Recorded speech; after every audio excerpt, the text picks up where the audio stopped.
Hello friends. So in this video, let's discuss about incidence of tax in case of resident and ordinary resident but not ordinary resident, and in case of non-resident. Okay, which type of income are taxable or which type of income are not taxable in case of ROR, RNOR and NR, right? So let's discuss each and every income. So first, अगर आपका income Yon हो रहा है India में, या फिर ऐसे मान लिया जाएगा कि डीम्ड टू बी यॉन इन इंडिया, और या फिर रिसीव्ड इन इंडिया, या फिर deemed to be received in India, अगर इंडिया में यॉन हुआ है या फिर इंडिया में इनकम रिसीव हुआ है, तो चाहे वो रेसिडेंट एंड ऑर्डिनरी रेसिडेंट हो, resident and non ordinary resident हो, या फिर नॉन रेसिडेंट हो, इन तीनों केसों में टैक्सेबल होगा, राइट? तो income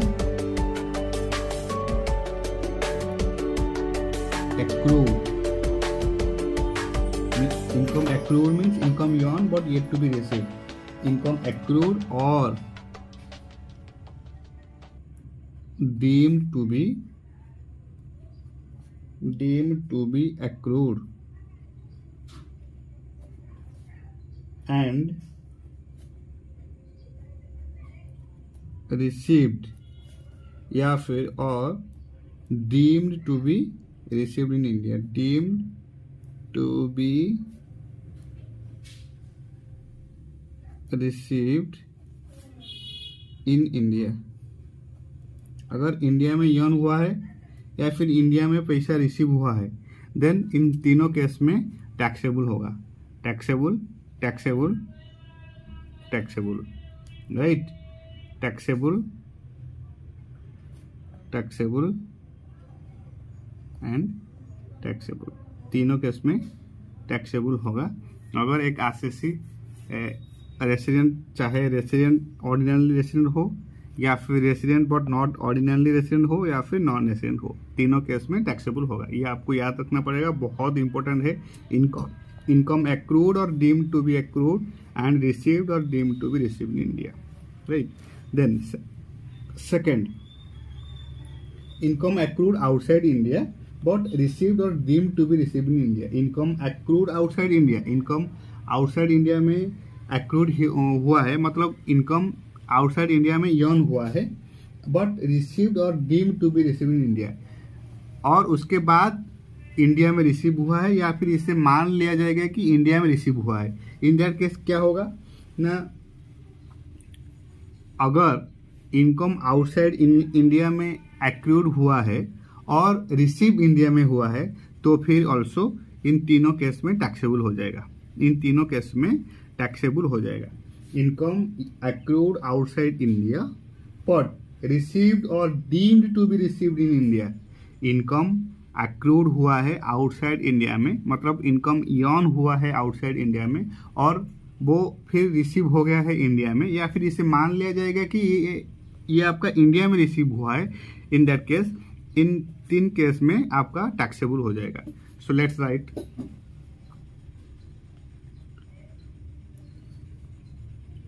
income accrued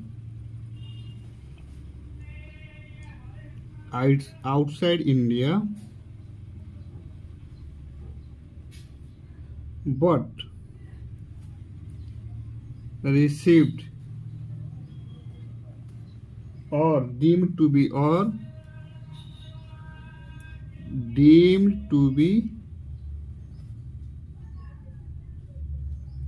received in India. In that case also it will be taxable in all three cases.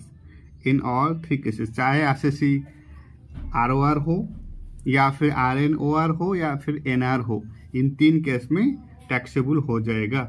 Income accrued outside India but received और deemed to be received in India. अगर India में receive हुआ है, मतलब India का income हो गया, तो इन तीनों केस में टैक्सेबल हो जाएगा, right? Now third tax incidence. अगर आपका इनकम एक्रूड और deemed to be accrued in India but received outside India. अगर इनकम एक्रूड हुआ है इंडिया में और इसको मान लिया जाएगा कि ये इंडिया में इनकम एक्रूड होगा, बट उसके बाद रिसीव हुआ है आउटसाइड इंडिया में, इन दैट केस क्या होगा? अगर इनकम यर्न हुआ है इंडिया में और एक्रूड भी इंडिया में हुआ है, राइट, और इसे मान लिया जाएगा कि income accrued in India but received outside India, in that case also ये टैक्सेबल हो जाएगा, चाहे इनकम एक्रूड हो या इनकम रिसीव हो इंडिया में। ये सेंटेंस बहुत इंपॉर्टेंट है आपका। अगर चाहे इनकम एक्रूड और deemed to be accrued and received और deemed to be received in India अगर हुआ है तो तीनों केस में टैक्सेबल हो जाएगा।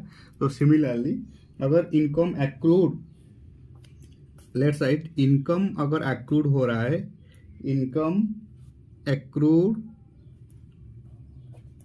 और deemed to be accrued in India but received outside India। अगर इनकम एक्रूड और deemed to be accrued in India, income earned but not received in India, या फिर इसे मान लिया जाएगा कि इनकम एक्रूड इंडिया में हुआ है बट उसके बाद रिसीव हुआ है आउटसाइड इंडिया में, तो फिर ऑल्सो ये आपका टैक्स इम्प्लीकेशन में आ जाएगा। तो इन तीन केस में ऑल्सो टैक्सेबल हो जाएगा। तो taxable for resident and ordinary resident, taxable for resident but not ordinary resident and taxable for non resident. India में यर्न हुआ है, चाहे इंडिया में रिसीव हो या ना हो, इंडिया में यर्न हुआ है मतलब आपका टैक्सेबल हो जाएगा, राइट। इनकम यर्न हुआ है एंड उसके बाद इनकम एक्रूड और deemed to be accrued and received और deemed to be received in India, then taxable होगा। Income accrued outside India but received in India, then taxable हो जाएगा। देन थर्ड, इनकम एक्रूड और deemed to be accrued in India but received outside India, in that case also taxable हो जाएगा। Now comes to fourth important point.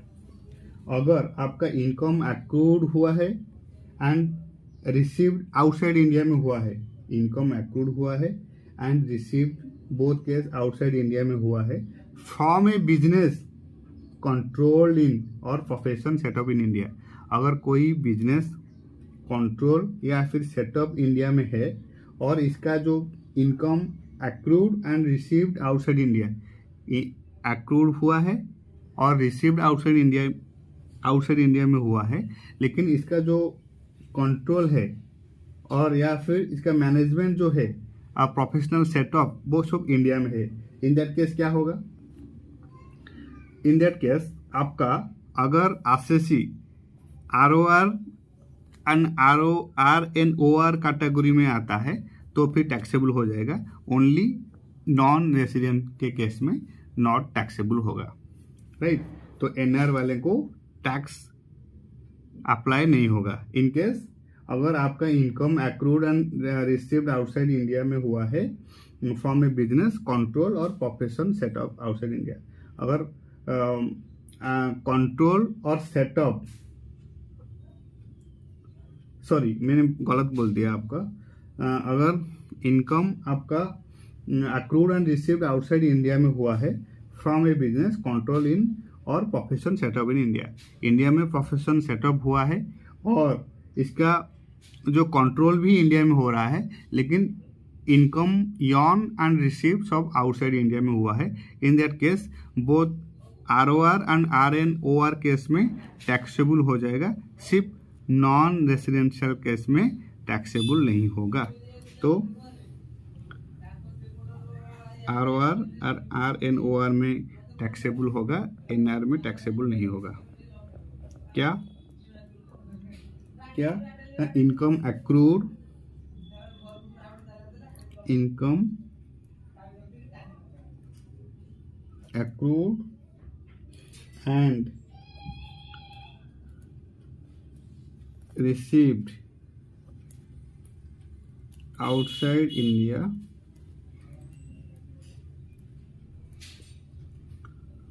from a business controlled in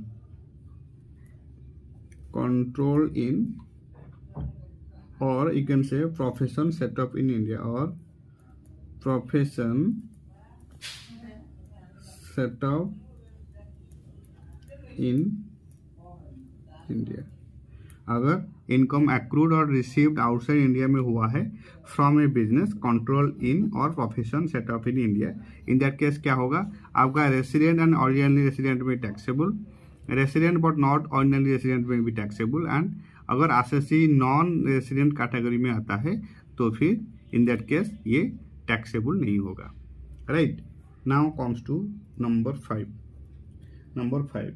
अगर आपका income accrued and received outside India में हुआ है, अगर आपका income accrued and received outside India में हुआ है फ्रॉम ए बिजनेस कंट्रोल और प्रोफेशन सेटअप आउटसाइड इंडिया, अगर सब कुछ आउटसाइड इंडिया में हुआ है तो फिर क्या होगा, suppose income accrued and received outside India, income accrued हुआ है या फिर इनकम रिसीव्ड आउटसाइड इंडिया में हुआ है from a business which is controlled और प्रोफेशन सेटअप आउटसाइड इंडिया, और इसका बिजनेस भी कंट्रोल और इसका प्रोफेशन सेटअप भी आउटसाइड इंडिया में हुआ है, इन दैट केस क्या होगा, इन दैट केस अगर आरसीसी रेसिडेंट के कैटेगरी में आता है तो फिर वो टैक्सेबल हो जाएगा, चाहे वो इनकम आउटसाइड इंडिया में अर्न हुआ हो या फिर सेटअप का जो बिजनेस का सेटअप या फिर आउटसाइड इंडिया में हुआ हो। इन दैट केस अगर RCC resident and ordinary resident category में आता है तो फिर ये ऑलवेज टैक्सेबल होगा, but in case of resident but not ordinary resident and in case of non resident ये टैक्सेबल नहीं होगा। राइट, तो let's write number 5 income accrued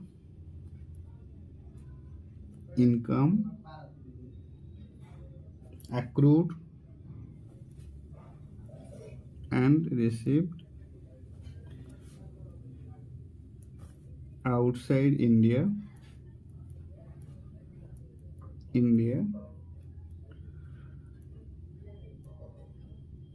from a business control or profession setup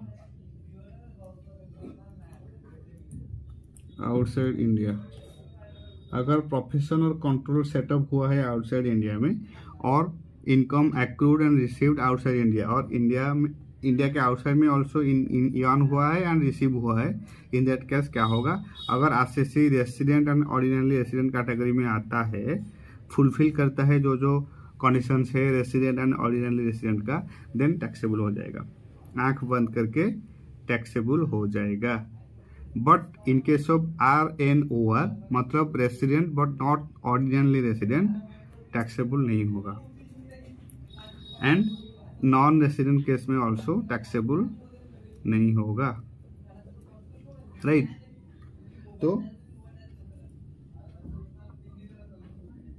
तो ये था आपका basic tax implications in case of various income which is earned in India or outside India, and what is the tax implications in 3 cases, resident and ordinary resident, resident but not ordinary resident, and non-resident.